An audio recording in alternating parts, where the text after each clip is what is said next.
नमस्कार प्यारे बच्चों, स्वागत है आप सभी बच्चों का आपके अपने YouTube channel Arvind Bidlan classes में। तो प्यारे बच्चों, आज की जो हमारी वीडियो है ये क्लास 7th का जो मिड टर्म एग्ज़ाम हुआ है सोशल साइंस का, ये उसके सॉल्यूशन के ऊपर है। तो इस वीडियो के माध्यम से आप देख पाएंगे कि कौन कौन से आपके आंसर्स ठीक हैं और आप इस एग्ज़ाम में, इस पेपर में कितने आंसर जो करेक्ट हैं आपके और कितने नंबर आप जो है वो अचीव कर सकते हैं। ठीक है, तो वीडियो आपके लिए बहुत बेनिफिशियल है, इसलिए सभी बच्चे वीडियो को शुरू से लेकर एंड तक देखिए। जो बच्चे चैनल से नहीं जुड़े हैं चैनल को सब्सक्राइब कीजिए बेटा, और वीडियो अच्छी लगे तो उसको लाइक कीजिए, अपने कमेंट भी कीजिए और आप इस वीडियो को दूसरे बच्चों को भी ज़्यादा से ज़्यादा शेयर कीजिए। ठीक है, तो चलिए शुरू करते हैं हम अपनी वीडियो को। तो जैसे मैंने आपको बताया, ये mid term exam social science का सॉल्यूशन है। तो बच्चों आप देख पा रहे हैं ये पेपर जो है ये 60 नंबर का है और यहाँ पे 2.5 घंटे का आपको टाइम दिया हुआ है। ठीक है, यहाँ पर कुछ आपको निर्देश दिए गए हैं पेपर के। तो हम सीधे अपने क्वेश्चंस पे चलते हैं।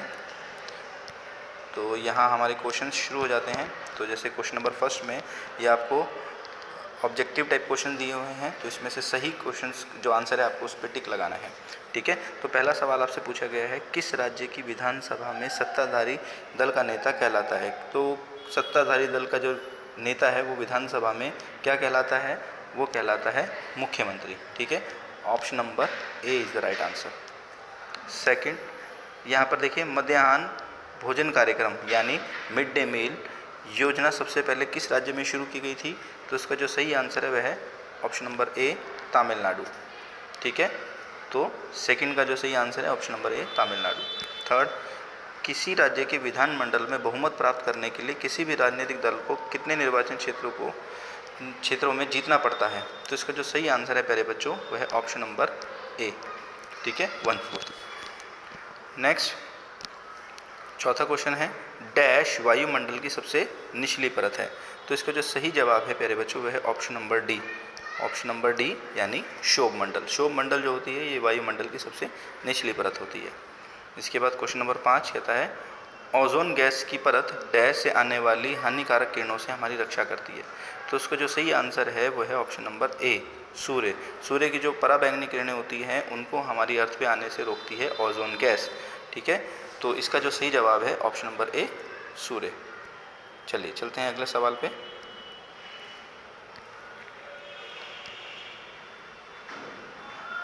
आगे क्वेश्चन दिया है आपको। नेक्स्ट कहता है, दीर्घकाल में किसी स्थान का औसत मौसम उस स्थान की क्या बताता है। ये बताता है ऑप्शन नंबर बी, जलवायु। ठीक है, दीर्घकाल की बात करता है तो दीर्घकाल में औसत मौसम जो है वो क्या बताता है, वो उसकी जलवायु बताता है। ठीक है, इसके बाद प्रश्न नंबर 7, वायु दाब मापने वाले यंत्र को क्या कहा जाता है। तो इसका जो सही आंसर है वह ऑप्शन नंबर बी है, वायु दाब मापी। ठीक है, नेक्स्ट आगे कहता है, दिल्ली कौन सी शताब्दी में महत्वपूर्ण शहर बन गया। तो इसका जो सही जवाब है प्यारे बच्चों वह है ऑप्शन नंबर बी, 12वीं शताब्दी में दिल्ली जो है ये एक महत्वपूर्ण शहर बन गया था। नेक्स्ट, सुल्तान इल्तुतमिश की बेटी रज़िया कब सुल्तान बनी। तो इसका जो सही जवाब है वो है ऑप्शन नंबर सी, 1236। ठीक है, 1236 में ये सुल्तान बनी थी। इसका जो टाइम पीरियड था रज़िया का 1236 से लेके 1240 तक का इसका जो है वो टाइम पीरियड था। ठीक है, और ये इल्तुतमिश की बेटी थी। तो इसका जो सही जवाब है option number C, 1236। Next question number 10, गुलामों को फ़ारसी में क्या कहा जाता था। तो गुलामों को फ़ारसी में क्या कहा गया है, इसको बोला गया है बंदगा। Option number B is the right answer, बंदगा। नेक्स्ट, माता की ओर से मुगल किस मंगोल शासक के वंशज थे। तो प्यारे बच्चों इसका जो सही जवाब है वो है option number C, Changez Khan. ठीक है, तो मातृपक्ष से ये चंगेज़ खान और पितृपक्ष से ये तैमूर के वंशज थे। तो जो 9th है इसका जो सही जवाब है वो ऑप्शन नंबर सी है, चंगेज़ खान। ठीक है, आगे कहता है, भारत में प्रथम मुगल शासक कौन था। तो भारत में पहला मुगल शासक कौन था, वो था अकबर। ठीक है, अकबर जो था भारत में पहला मुगल शासक था। चलिए चलते हैं अगले प्रश्न पे। यहाँ दिया हुआ है अगला प्रश्न, कहता है, खराज के रूप में किसान को अपनी उपज का कितना प्रतिशत हिस्सा देना होता था। तो इसका जो सही जवाब है वो ऑप्शन नंबर बी, 50%। नेक्स्ट 1526 में बाबर ने दिल्ली के किस सुल्तान को हराया? तो इसका जो सही जवाब है बेटा वो है ऑप्शन बी, इब्राहिम लोदी। इब्राहिम लोदी को बाबर ने साल 1526 में पानीपत की लड़ाई में हराया था और वो पानीपत की पहली लड़ाई थी। नेक्स्ट, आईन अकबरी किसने लिखी? तो इसका जो सही जवाब है वो है ऑप्शन नंबर सी, अबू फजल। अबू फजल ने आईन अकबरी लिखी थी। ठीक है, तो यहाँ आपके जो हैं ऑब्जेक्टिव टाइप क्वेश्चंस ख़त्म होते हैं। अब हम आते हैं खंड का पर। तो इसमें जैसे आपको सेकंड क्वेश्चन दिया गया है, वायुमंडल से आप क्या समझते हैं? ठीक है, तो वायुमंडल से आप क्या समझते हैं, चलिए देखते हैं इसके आंसर को हम। तो ये अब देख पा रहे हैं इसका आंसर, यहाँ पे लिखा हुआ है हमारी पृथ्वी चारों ओर वायु की घनी चादर से घिरी हुई है, जिसे हम क्या कहते हैं, वायुमंडल कहते हैं। ठीक है, तो ये आपके दूसरे का आंसर है वायुमंडल। ठीक है, तो पृथ्वी जो है वो चारों ओर एक वायु की घनी चादर से घिरी हुई है, जिसे हम वायुमंडल कहते हैं। ठीक है बच्चों, चलिए चलते हैं अगले सवाल पे। आगे प्रश्न पूछा गया है अथवा में, जलमंडल से आप क्या समझते हैं?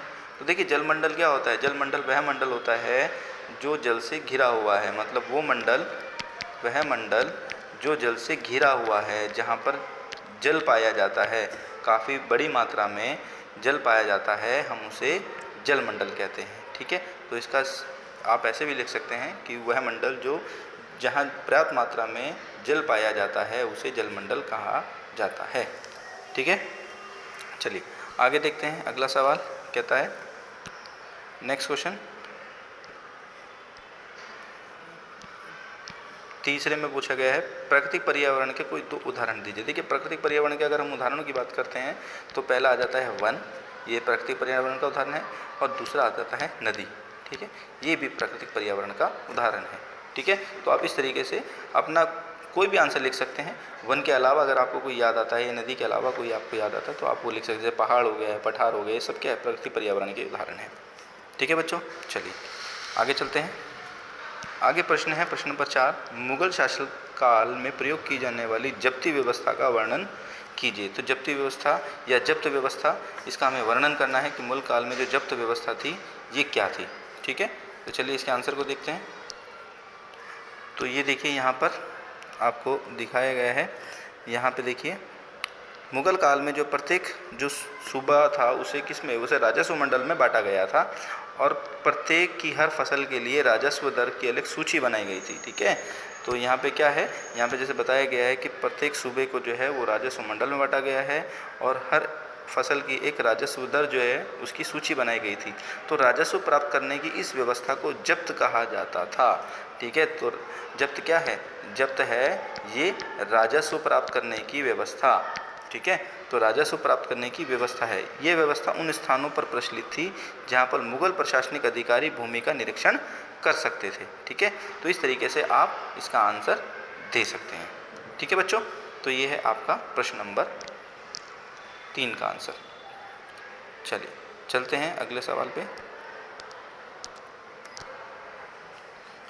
हाँ, अभी मैंने आपको बताया प्रश्न नंबर 4 का उत्तर, ठीक है, जिसमें आपको जब्त व्यवस्था के बारे में बताया गया था। तो अब हम देखते हैं प्रश्न नंबर 5। तो प्रश्न नंबर 5 का जो ए पार्ट है, जिसमें पूछा गया सल्तनत काल के दौरान मुक्ति किन्हें कहा जाता था। ठीक है, तो मुक्ति कौन होते थे? देखिए अगर हम बोलते हैं मुक्ति, तो सल्तनत काल में एक इक्ता व्यवस्था होती थी, इक्ता व्यवस्था, और इस व्यवस्था इक्ता क्या है, इक्ता होती थी एक भूमि का टुकड़ा। ठीक है, तो भूमि का टुकड़ा हुआ करता था। अब इस भूमि के टुकड़े पर जिसका हक होता था उसे बोला जाता था इख्तेदार। ठीक है, और इस इख्तेदार को एक और नाम से जाना जाता है जिसको बोलते हैं मुक्ति। ठीक है, और मुक्ति क्या था, इसका मेन काम होता था राजस्व वसूल करने का। ठीक है, क्या करने का, राजस्व वसूल करने का। तो ये राजस्व वसूल करने का जो है मेन काम था। ठीक है, तो हम ये बोल सकते हैं मुक्ति किन्हें कहा गया, मुक्ति जो है इख्तेदारों को बोला जाता था, और इख्तेदारों के पास क्या होता था, उनके पास इख्ता होता था, और इख्ते का मतलब होता है भूमि का टुकड़ा। ठीक है बच्चों, तो इस तरीके से आप इसका उत्तर दे सकते हैं। चलिए आगे देखते हैं अगले प्रश्न पे, मुक्ति के क्या कार्य थे। तो देखिए मुक्ति के अगर कार्यों की बात करते हैं तो पहला इसका कार्य था राजस्व वसूल करने का। राजस्व वसूलने का पहला इसका कार्य होगा। दूसरा कार्य होता था इसका अपने इख्ते में जो है वो क्या करना, वो शांति व्यवस्था को बनाए रखना, शांति व्यवस्था बनाना। ठीक है। और अगर हम तीसरा देखें तो इसको भी बोल सकते हैं कानून व्यवस्था बनाना। ठीक है। तो इस तरीके से एक मुक्ति के कार्य होते थे। वो राजस्व को वसूल करने का उसका अधिकार कार्य था। इख्ते में किसी तरह का कोई भी माहौल जो है अशांति प्रिय ना हो, शांति बनाए रखना। और दूसरा कानून सुचारू रूप से इख्ते में चले, तो कानून व्यवस्था भी जो है इख्ते में सही चलाने का कार्य भी मुक्ति का होता था। ठीक है। चलिए चलते हैं अगले प्रश्न पे।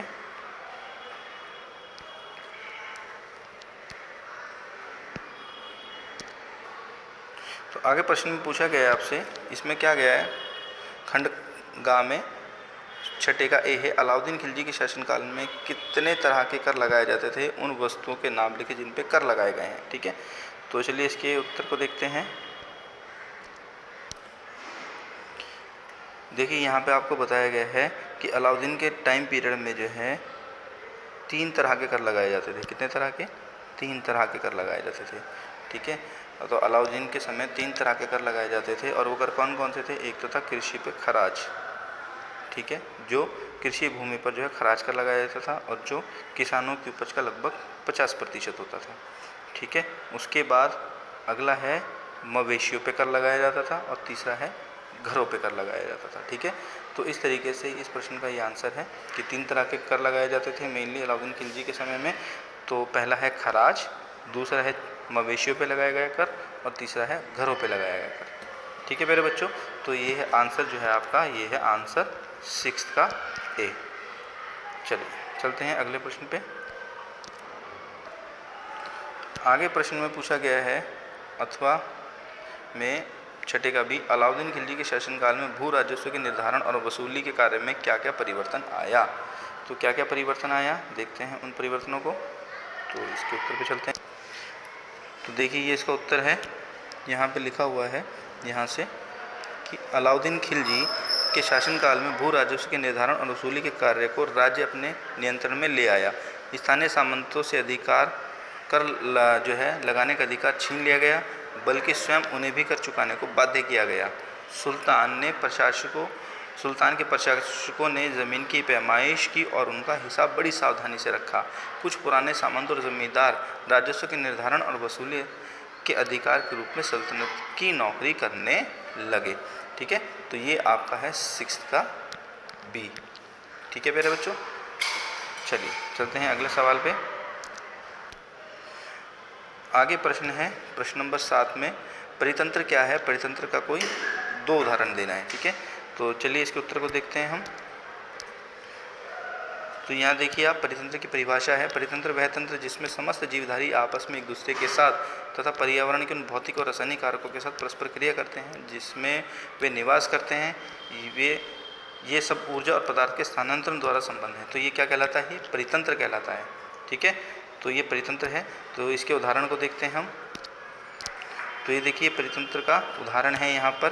तो इसमें कोई 2 उदाहरण आप दे सकते हैं, जैसे घास स्थल हो गया, ये परितंत्र का उदाहरण है, रेगिस्तान हो गया, पर्वत हो गया, झील हो गया, नदियाँ हो गई है, महासागर हो गए, छोटे छोटे से ताल हो गए, ये सब क्या है? ये सब परितंत्र के उदाहरण हैं।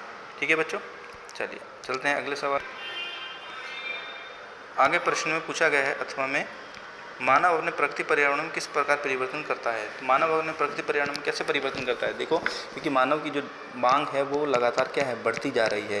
तो अपनी मांग को पूरा करने के लिए वो अपने पर्यावरण में क्या कर रहा है? वो अपने पर्यावरण में परिवर्तन कर रहा है।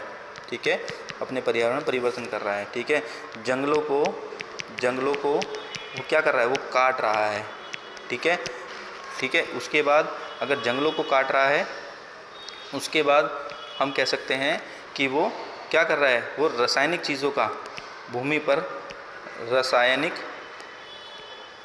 रासायनिक उर्वरकों का इस्तेमाल कर रहा है। ठीक है, इसके अलावा वो अधिक मात्रा में क्या वो भूजल का इस्तेमाल कर रहा है, क्योंकि कृषि में भूजल जो है वो सिंचाई के लिए इस्तेमाल किया जाता है। तो जब इतनी तरीक़ों से जंगलों को वो भूमि के लिए काट रहा है, खेती के लिए काट रहा है, रासायनिक उर्वरकों का इस्तेमाल करके भूमि को प्रदूषित कर रहा है और भूजल का इस्तेमाल जो है ज़्यादा कर रहा है वो, ताकि खेतों में सिंचाई कर सके, तो इन सब से क्या आ रहा है, इन सब से प्रकृति के पर्यावरण में एक परिवर्तन आ रहा है, जो मनुष्य के लिए क्या है, मनुष्य के लिए एक नकारात्मक बिंदु है।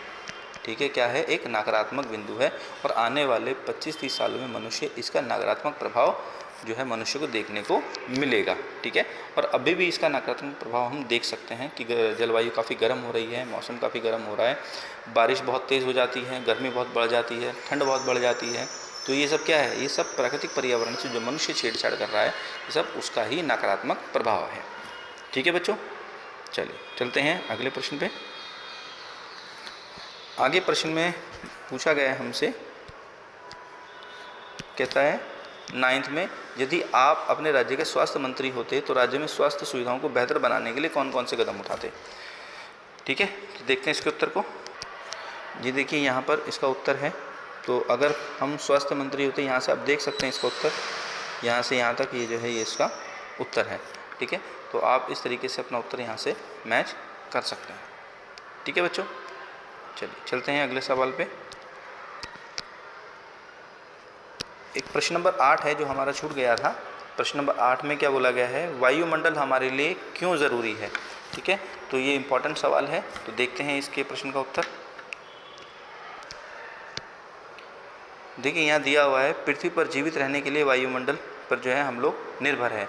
हमें सांस के लिए वायु प्रदान की जाती है। सूर्य की हानिकारक प्रभाव से हमारी रक्षा करता है। यदि सुरक्षा की चादर ना हो तो हम दिन के समय सूर्य की गर्मी से तप कर जल सकते हैं और रात में ठंड के समय ठंड से जम सकते हैं। अतः यह वह वायु राशि है जो पृथ्वी के तापमान को रहने के योग्य जो है वो बनाती है। ठीक है, तो ये आपका उत्तर है। ठीक है मेरे बच्चों, ये है उत्तर नंबर 8। ठीक है, आगे प्रश्न है 9th का ए हमने डिस्कस कर लिया था। अब हम 8वां में डिस्कस करते हैं बी। पातालपुरम में क्या समस्याएं थी और इन समस्याओं के हल के लिए वहाँ के मुख्यमंत्री और स्वास्थ्य मंत्री ने क्या क्या कदम उठाए, तो देखते हैं इसके उत्तर को। तो यहाँ देखिए पातालपुरम की समस्याओं के बारे में बता रखा है कि पानी की कमी के कारण 3 दिन में एक बार पानी की सप्लाई दी जाती थी। लोगों को मजबूरी से जो है गंदा पानी पीने को मजबूर होना पड़ता था, जिसकी वजह से पूरे क्षेत्र में हैजे का प्रकोप फैल गया और 10 लोगों की मृत्यु हो चुकी थी और चिकित्सालय जो थे मरीजों से वो भरे हुए थे।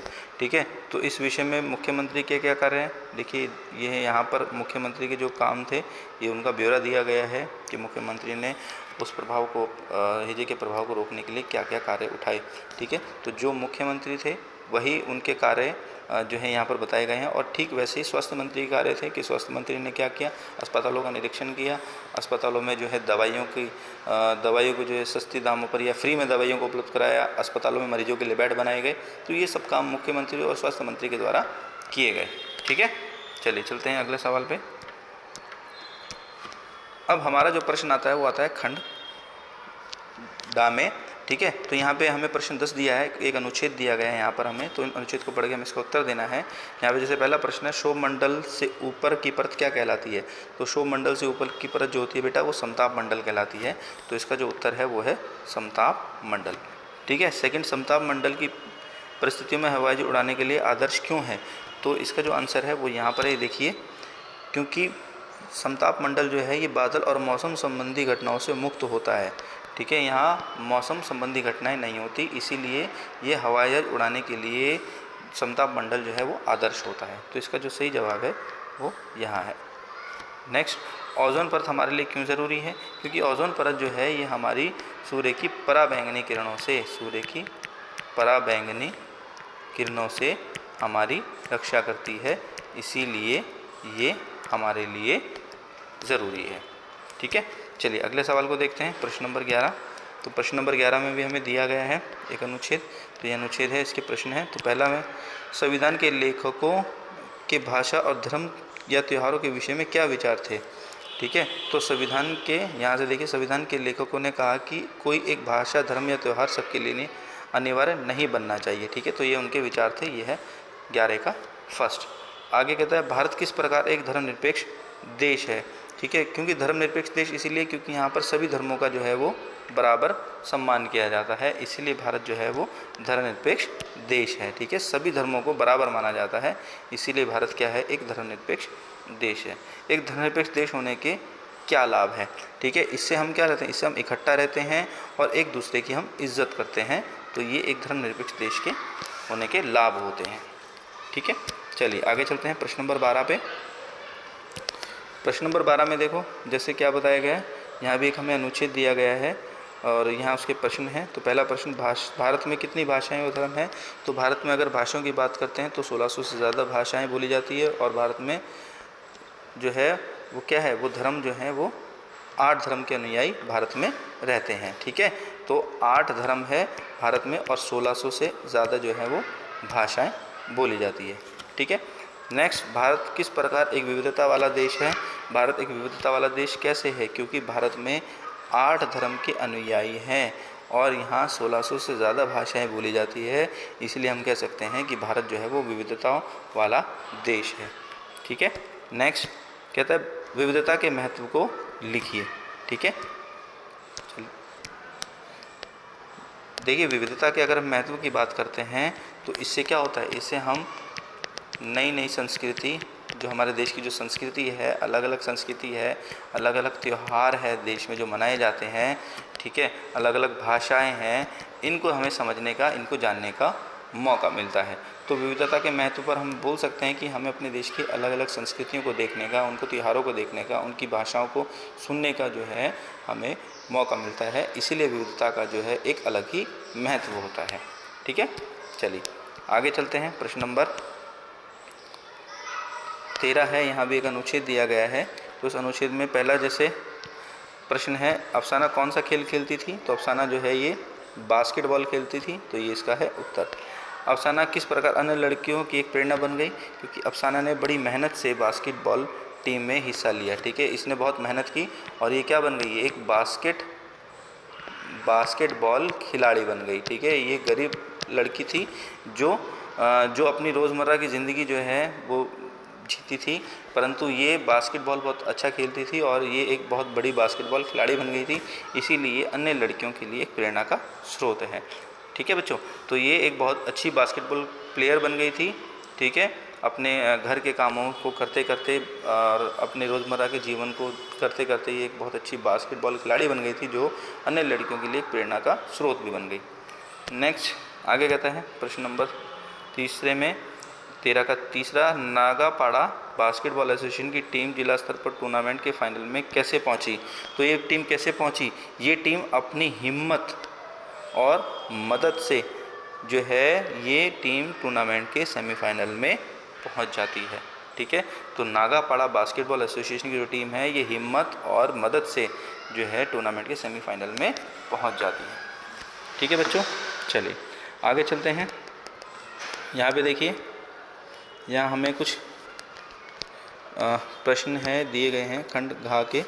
तो यहाँ में एक मानचित्र है, तो मानचित्र में हमें ये सब भरना है। तो हम देखते हैं, जैसे पहला है हमसे पूछा गया है जम्मू कश्मीर और अजमेर। ठीक है, तो देखते हैं जम्मू कश्मीर और अजमेर। तो ये देखिए, अगर हम जम्मू कश्मीर की बात करते हैं तो ये हमारा जम्मू कश्मीर है, और अगर हम अजमेर की बात करते हैं तो ये राजस्थान है, यहाँ हम भर सकते हैं अजमेर। ठीक है, चलिए आगे देखते हैं आगे क्या पूछा गया है। आगे हमसे पूछा गया है बरार, बंगाल, पानीपत। ठीक है, तो अब इसको देखते हैं हम। तो यहाँ देखिए, यहाँ पूछा गया बरार। बरार कहाँ है? ये हमारा कर्नाटक वाला राज्य है, यहाँ पहले बरार है। ठीक है, इसके बाद बंगाल, ये बंगाल है। ठीक है, इसके बाद पानीपत, तो ये हरियाणा में पानीपत। ठीक है, और मालवा, तो ये हमारा मध्य प्रदेश, और यहाँ पर हम लिख सकते हैं इधर मालवा। ठीक है, तो इस तरीके से 4-5 चीज़ें आपने यहाँ पर भर दी हैं। ठीक है बच्चों, तो जैसा आपने देखा हमने 5 स्थान जो है आपको भरने थे मानचित्र में, तो इनको हमने डिस्कस किया। तो इनमें से कोई 5 जो है आप नक्शे में भर सकते हैं, और आपने अगर भरा है तो आप उसको मैच कर सकते हैं कि क्या आपने नक्शे में सही भरा या नहीं। ठीक है। तो यहाँ आप अपना नक्शे को जो है वेरीफाई कर सकते हैं। ठीक है बच्चों, तो चलिए आगे देखते हैं। अगला प्रश्न जो है ये दृष्टिबाधितों के लिए है, तो इनमें से किन्हीं 5 प्रश्नों के उत्तर देने हैं। तो जैसे इसमें बोला गया है 14 के फर्स्ट में शेरशाह ने किस राज्य में अपना राजवंश स्थापित किया, किस राज्य में अपना राजवंश स्थापित किया शेरशाह ने। तो देखो इसका जो सही आंसर हो सकता है बेटा वो हो सकता है, तो यहाँ हम कह सकते हैं कि उसने किसको जीता था। देखो शेरशाह ने जो है कहाँ पर अपना राजवंश स्थापित किया, तो इसको हम लिख सकते हैं दिल्ली में, ठीक है, क्योंकि इसने हुमायूं को हराकर दिल्ली पर अधिकार कर लिया था। तो रानी दिद्दा किस राज्य की शासिका थी, तो रानी दिद्दा जो थी जम्मू कश्मीर की शासिका थी। इसके बाद रुद्रमा देवी किस राज्य की शासिका बनी, तो रुद्रमा देवी जो है एक राज्य था जिसका नाम था वारंगल, ठीक है, वहाँ की शासिका बनी। इसके बाद दिल्ली के सुल्तानों के शासनकाल की प्रशासनिक भाषा क्या थी, तो उनकी प्रशासनिक भाषा थी बच्चों फ़ारसी, ठीक है। और अगला है साल 1526 में बाबर ने इब्राहिम लोदी को कहाँ हराया, तो वो हराया इब्राहिम लोदी को पानीपत में, ठीक है। और लास्ट सवाल है अकबर के राजस्व मंत्री कौन थे, तो अकबर के जो राजस्व मंत्री थे वो थे टोडरमल, ठीक है, टोडरमल। तो ये आपके कुछ क्वेश्चंस हैं, तो इनमें से किन्हीं 5 प्रश्नों का आपको जवाब देना था। और ये प्रश्न जो है दृष्टिबाधित विद्यार्थियों के लिए दिए गए हैं, परंतु फिर भी हमने इनको डिस्कस कर लिया, ठीक है बच्चों। तो ये आपके पूरा पेपर हमने सॉल्व किया है, तो उम्मीद करता हूँ आपको अच्छा लगा होगा और आपने अपने आंसर्स भी मैच किए होंगे बेटा। तो वीडियो आपको कैसी लगी अपने कमेंट में ज़रूर बताइए, अच्छी लगी तो लाइक ज़रूर कीजिए और दूसरे बच्चों को भी शेयर कीजिए बेटा, अपने कमेंट ज़रूर कीजिए। और मैं यही कहना चाहूँगा आपसे कि आप दूसरे बच्चों को जितना हो सके इस वीडियो को ज़्यादा से ज़्यादा शेयर कीजिए, ताकि वो बच्चे भी अपने आंसर्स को मैच कर सकें। मिलेंगे फिर हम अगली वीडियो पे। Thank you.